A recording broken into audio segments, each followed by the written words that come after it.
Continuamos hoy, amigo oyente, avanzando por este libro de Apocalipsis. Llegamos hoy al versículo 2 del capítulo 7 de este libro, y queremos declarar una vez más que nos encontramos estudiando un libro que no puede ser comprendido porque hay algunos que dicen que esto es nada más que un montón de símbolos. Eso no es correcto. No hay ningún otro libro que haya sido dividido tan matemáticamente como este. No hay ningún otro libro que tenga divisiones más claras que las que encontramos en este libro de Apocalipsis. Si nos empantanamos en algún lugar y tratamos de tomar estos símbolos y mezclarlos y tratar de cambiarlos de posición para que entren a algún sistema que nos guste, entonces sí que vamos a tener verdaderos problemas. Pero debemos permitirle a Juan que él nos informe al leer y al avanzar en el estudio de la sección en la que estamos y que hemos llamado la Gran Tribulación. No podemos decir que nosotros le hemos dado este título porque fue el Señor Jesucristo mismo quien lo hizo. Este período tiene lugar después de la partida de la iglesia, como ya hemos dicho. Estas son las cosas que son después de estas, después que la iglesia haya concluido su misión y sea sacada del mundo para estar con el Señor. No solo pensamos que esa es la forma razonable de ver esto, sino que personalmente opinamos que es muy clara. No solo aquí, sino que ninguna profecía es de interpretación privada. El apóstol Pedro fue quien dijo eso. O sea que uno no saca algún versículo y lo ubica donde quiere, ni aun en el libro de Apocalipsis. Y esa es la razón por la cual este libro puede ser difícil, porque sucede que es el último libro de la Biblia y hay 65 libros antes de este. Y uno debe conocer un poco, por lo menos, en cuanto a aquellos libros que le preceden, si es que queremos comprender lo que el Apocalipsis nos dice. Ahora, esto no quiere decir que al entrar aquí en detalle, Juan va a detallar todo en cuanto a lo que se refiere al período de la Gran Tribulación, porque este período no ha sido elaborado de ninguna manera, en ningún otro lugar en la Escritura, con la excepción del discurso que pronunció el Señor Jesucristo allá en el Monte de los Olivos. Juan sencillamente está amplificando aquello y dándonos información adicional.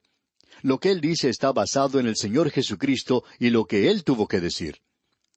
Hemos visto, pues, que se había abierto ya 6 sellos, y estos 6 sellos tenían para nosotros un verdadero mensaje. Y estos en realidad revelan el gran plan del período de la Gran Tribulación. Estos sellos, como vimos, comenzaron con 4 grandes tragedias que vendrán sobre la tierra al comienzo del juicio, y luego el 5.º sello nos habla de aquellos que fueron martirizados. Fue una gran cantidad de personas las que sufrieron esto. Tuvimos luego el 6.º sello, y allí se nos presentó algunos de los signos o señales de anarquía que vendrán sobre este mundo impío en el período de la Gran Tribulación. Se presentó la pregunta de si algunos serían salvos en este período. Y vimos que había gran multitud de gente que iba a ser salva. En esta ocasión se salvarán tantos que no se puede comparar con ningún otro período de la historia, con la cantidad de gente que será salva entonces. No hay ningún otro período, es decir, 7 años en los cuales tantas personas acudan a Dios. Y eso revela que estos juicios o castigos lograrán un propósito para Dios. Provocarán que multitudes de personas se vuelvan a Él en este período y también causará que otras multitudes se vuelvan contra Él. Esto es como esa ilustración que se presenta del sol brillando sobre un pedazo de barro blando. ¿Qué le hará al barro? Lo endurecerá. ¿Qué efecto tendrá un rayo de luz sobre un poco de cera? Bueno, la derretirá. Tiene un resultado opuesto. Así es que con los juicios de Dios ocurre lo mismo. Y pensamos que nuestras vidas en el día de hoy como creyentes, cuando se nos presentan dificultades y problemas, y eso lo podemos observar en nuestra propia vida, o lo lleva uno más cerca de Dios, o lo separa de Él. Y es necesario que nos acerquemos más a Él. Esa es la razón por la cual el Señor permite que algunos de nosotros suframos enfermedades. Él quiere que nosotros nos acerquemos más a Él. Así es como Él obra. Ahora queremos observar este primer grupo de personas que van a ser salvos en el período de la Gran Tribulación. Es imposible explicar cada detalle que tenemos aquí, por lo menos no lo podemos hacer nosotros. Y a veces nos irrita un poco el darnos cuenta de que no sabemos tanto como aquellos así llamados maestros proféticos del día de hoy, porque parecen tener alguna información privada de parte del Señor. Ellos conocen hasta la fecha de cuándo vendrá el Señor, y no solo eso, sino que pueden interpretar algunos pasajes de una manera sorprendente. donde la Escritura dice que la sangre llegó hasta los frenos de los caballos en la batalla de Armagedón, algunas de estas personas pueden hasta decirnos qué tipo de sangre era esta. Y eso nos molesta porque para nosotros es sencillamente imposible recibir esta clase de información. Y después de haberla recibido nos preguntamos, ¿qué valor tiene eso?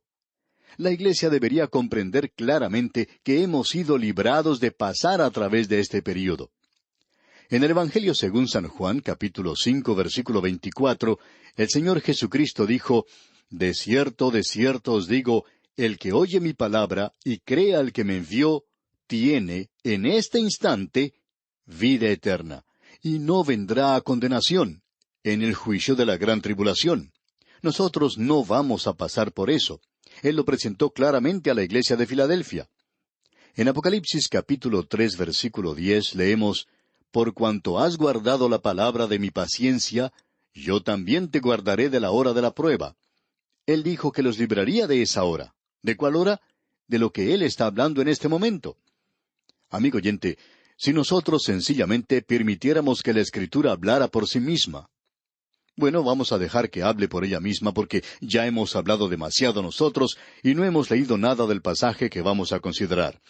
Leamos pues los versículos 2 y 3 de este capítulo 7 de Apocalipsis, que nos dicen, vi también a otro ángel que subía de donde sale el sol, y tenía el sello del Dios vivo, y clamó a gran voz a los 4 ángeles, a quienes se les había dado el poder de hacer daño a la tierra y al mar, diciendo, no hagáis daño a la tierra, ni al mar, ni a los árboles, hasta que hayamos sellado en sus frentes a los siervos de nuestro Dios. Juan dice aquí, vi también a otro ángel. Y esto quiere decir que había un 5º ángel allí. Aparentemente tiene un rango superior a los otros 4 porque les está dando órdenes. Como pudimos ver en el libro de Daniel y también en la epístola a los Efesios, hay ciertos grados de ángeles buenos y malos. Satanás tiene el mundo de los demonios bien organizado. Tiene generales, tiene tenientes generales, coroneles, tenientes y sargentos, y muchos soldados rasos. Así es que, del otro lado, Dios tiene lo suyo también bien organizado. Así es que este ángel le da órdenes a los otros 4. Dice aquí, y clamó a gran voz. Y en el griego esta palabra es phonea mega. Si usted invierte el orden de estas dos palabras, phonea y mega, entonces resulta megafonea. De allí es donde obtenemos la palabra megáfono. Mega quiere decir grande, fonea indica voz. Y aquí tenemos una indicación de que es un juicio terrible el que se está preparando a derramarse sobre la tierra. Por tanto, es necesario asegurar a los siervos de Dios. Si Él no los sella, entonces no podrán pasar a través de ese período. Tienen que ser guardados en este día de la ira que viene sobre la tierra. El Señor Jesucristo mismo mencionó esto. Veamos lo que dice allá en el Evangelio según San Mateo, capítulo 24, versículos 21 y 22. Porque habrá entonces gran tribulación, cual no la ha habido desde el principio del mundo hasta ahora, ni la habrá. Y si aquellos días no fuesen acortados, nadie sería salvo. Mas por causa de los escogidos, aquellos días serán acortados. Note usted, mas por causa de los escogidos, o sea, de los sellados. Ese es un momento terrible verdaderamente. Ahora, ¿cuál es la señal que se coloca sobre su frente? Bueno, amigo oyente, hemos llegado a un punto donde debemos confesar, y espero que usted no le cuente a nadie, porque hay personas que creen que sabemos cuál es esta señal, que no sabemos en realidad lo que es. Solamente podemos hacer una sugerencia. Reconocemos que hay muchos que saben cuál es esa marca. Lo interesante de todo esto es que uno no puede lograr que 2 de ellos se pongan de acuerdo sobre lo que es en realidad. Así es que alguno tiene que estar equivocado. Y hemos llegado a la conclusión de que todos están equivocados. ¿Por qué? Porque a nosotros no se nos dice lo que es. Y no creemos que esto sea importante para la Iglesia, el conocer cuál es esa marca. Aquí se nos dice que van a ser sellados o marcados. ¿Con qué clase de marca? No lo sabemos. Se nos dice que durante ese período habrá aquellos que no podrán comerciar cuando el anticristo llegue al poder, a no ser que tengan la marca de la bestia. Esta marca aquí es en contraste a esa marca de la bestia. Pensamos que esta marca es una marca espiritual que estará en sus vidas. Recuerda usted que el Señor Jesucristo dijo, por sus frutos los conoceréis, por sus vidas. Creemos que será la marca de los que pertenecen a Dios durante ese período, porque los impíos van a ser impíos verdaderamente. No nos podemos imaginar cómo pueden ser peores que los impíos del presente. Pero la palabra de Dios dice que van a ir mucho más lejos, es decir, de lo que han ido en nuestro propio día. Ahora Dios va a salvar al remanente de Israel. Se nos ha presentado algo en primer lugar en este capítulo, y queremos demostrarle cuán sencillo es dividir aún este capítulo. Nosotros lo hemos dividido en 3 partes. Tenemos la razón para el interludio entre el 6º y el 7º sello. ¿Por qué? Para estar seguros de que ellos pasarán por este período. El Señor Jesucristo lo expresó claramente que ellos iban a poder pasar a través de este período. Luego, comenzando con el versículo 4, tenemos que el remanente de Israel es sellado. Luego, en los versículos 9 al 17, tenemos la multitud de redimidos de los gentiles. Así es que la razón para el interludio es el remanente de Israel y la multitud de los redimidos entre los gentiles. Ahora observemos al remanente de Israel. Cuando Dios trata con Israel, hemos notado que siempre lo hace con fechas, y aquí lo hará con números. Cuando Dios trata con la iglesia, no utiliza ni números ni fechas. Esa es la razón por la cual nosotros nunca publicamos en este programa de que ha habido tantas personas salvas en tal y cual año. En cierta ocasión, una de las secretarias nos mostró que habían llegado 15 cartas de personas que decían que habían sido salvas a través del programa. Y pensábamos entonces que podría ser un buen momento para comenzar a señalar el número de personas que habían sido salvas. Pero luego pensamos que después del día de Pentecostés nunca se mencionó cantidades en la Biblia. El apóstol Pablo nunca entregó un informe a nadie de cuántos habían sido salvos. Se nos dice, aunque se habla de multitud de gentiles salvos, que el número exacto no se da. Pero cuando Dios trata con Israel, Él trata mencionando números y también fechas, pero con la iglesia no lo hace. Y esa es la razón por la cual este asunto de señalar fechas perjudica el estudio de la profecía. Lo lleva a un nivel muy bajo, cuando es un tema que debería ser mantenido en un nivel lo más alto posible, como cualquier otro tema de la profecía. Bien, en el versículo 4 de este capítulo 7 de Apocalipsis leemos: «Y oí el número de los sellados, 144,000 sellados de todas las tribus de los hijos de Israel». Este grupo puede ser identificado sin ninguna necesidad de especular. Para nosotros es casi una insensatez el escuchar de algún grupo que viene y dice, «Nosotros somos los 144,000». Hubo 2 cultos o 2 sectas que hicieron esto al principio, y luego pasaron esta cantidad de 144,000. Parece que no eran muy optimistas cuando comenzaron, pero ahora han pasado esa cantidad y ya no lo mencionan más. Porque ellos dicen que tomaban esto literalmente. Pero ahora no saben qué hacer porque han pasado ya de ese número. Tendrían que haber dejado de trabajar cuando llegaron a los 144,000, pero no lo hicieron. Continuaron su marcha. Pero lo interesante de todo esto, amigo oyente, es que esto no se refiere a ningún grupo del día de hoy, o a ningún grupo de la iglesia tampoco. Esto es algo que sucederá durante la gran tribulación, cuando serán salvos 144,000 sellados de todas las tribus de los hijos de Israel. Así es que, si usted se encuentra entre esos 144,000, amigo oyente, no solo está usted diciendo que pertenece a Israel, sino que tiene que identificar también su tribu, porque eso es lo que se estará haciendo. Es necesario presentar claramente que Dios tendrá un remanente de su pueblo. Ellos van a ser salvos. Ahora quizá esto le parezca a usted una cantidad muy grande. Sin embargo, es muy pequeña en realidad, porque en el día de hoy hay como 12 millones en este mundo. Fueron reducidos a unos 10 millones bajo Hitler. En ese entonces había unos 16 millones. Pero en contraste con esta cantidad, usted puede ver que el remanente va a ser verdaderamente un número muy pequeño de los hijos de Israel, es decir, comparativamente. Es necesario ser claro. No hay necesidad de especular aquí tratando de presentar algunos símbolos. Hay personas que dicen que esta cantidad de 144,000 hasta es un símbolo de otra cantidad. Bueno, ¿no puede decir Dios lo que quiere decir? ¿No puede contar Él? Por cierto que lo puede hacer. Si Él dice que son 144,000, pues no creemos que quiera decir 145,000. Creemos que quiere decir exactamente eso. Y luego tienen que ser de cada una de las tribus de Israel. Hay algunas cosas que necesitamos conocer aquí. Este remanente ha sido verdadero siempre. Desde el momento en que Él llamó a Abraham, siempre ha habido un remanente. Y hay un remanente en el día de hoy también. Conocemos a algunos creyentes judíos maravillosos. No sabemos por qué decimos esto, esta expresión de cristianos o creyentes judíos, pero debemos decir esto de Israel por el hecho de que existe un remanente hoy. No es un remanente muy numeroso, pero tampoco hay un remanente que es numeroso de los gentiles. Suponemos que es una gran minoría el grupo de aquellos que son verdaderos creyentes en Cristo.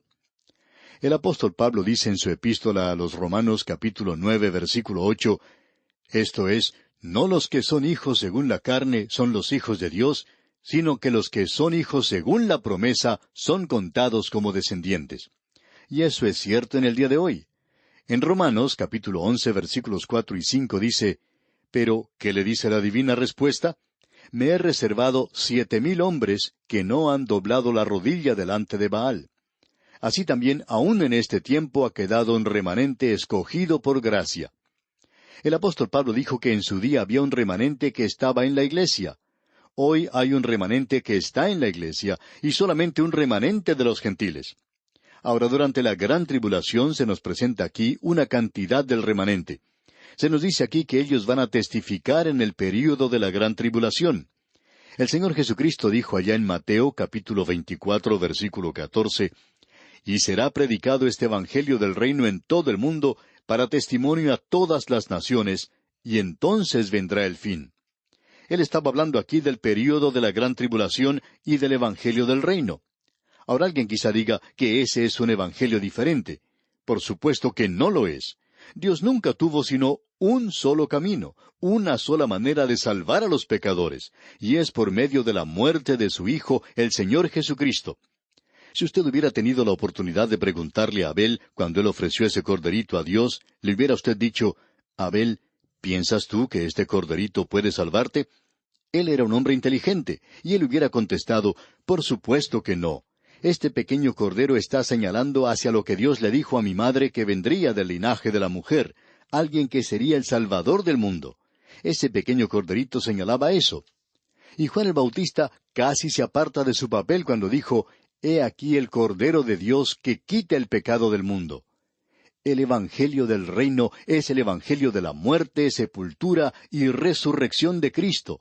Y ese Evangelio va a alertar a la nación de Israel, y muchos se volverán a Cristo, y ellos predicarán eso. Pero ellos tendrán algo que decir, que nosotros no tenemos el derecho de decir en el día de hoy. Dirán, no pasará mucho tiempo hasta que Él regrese aquí. Ellos sí podrán decir eso. Nosotros no podemos decir eso porque no sabemos ni el día ni la hora cuando Él vendrá. Aquí ellos están divididos en tribus, y se nos dice aquí cuántos serán de cada tribu. Vamos a tratar con esto más adelante. Es algo fastidioso y técnico, pero vamos a pasar a través de esto y vamos a tratar de demostrar por qué necesitamos tener cuidado en ser dogmáticos, porque la palabra de Dios no nos da la respuesta. La palabra de Dios no nos dijo cuál sería la señal que sería puesta sobre los creyentes en aquel día, aquellos que serán los siervos de Dios. Y amigo oyente, sencillamente no lo sabemos. Bien, vamos a detenernos aquí por hoy y continuaremos, Dios mediante, en nuestro próximo programa. Mientras tanto, les sugerimos leer los siguientes versículos de este capítulo 7 de Apocalipsis para que esté mejor preparado para nuestro próximo estudio. Que el Señor le bendiga es nuestra más ferviente oración.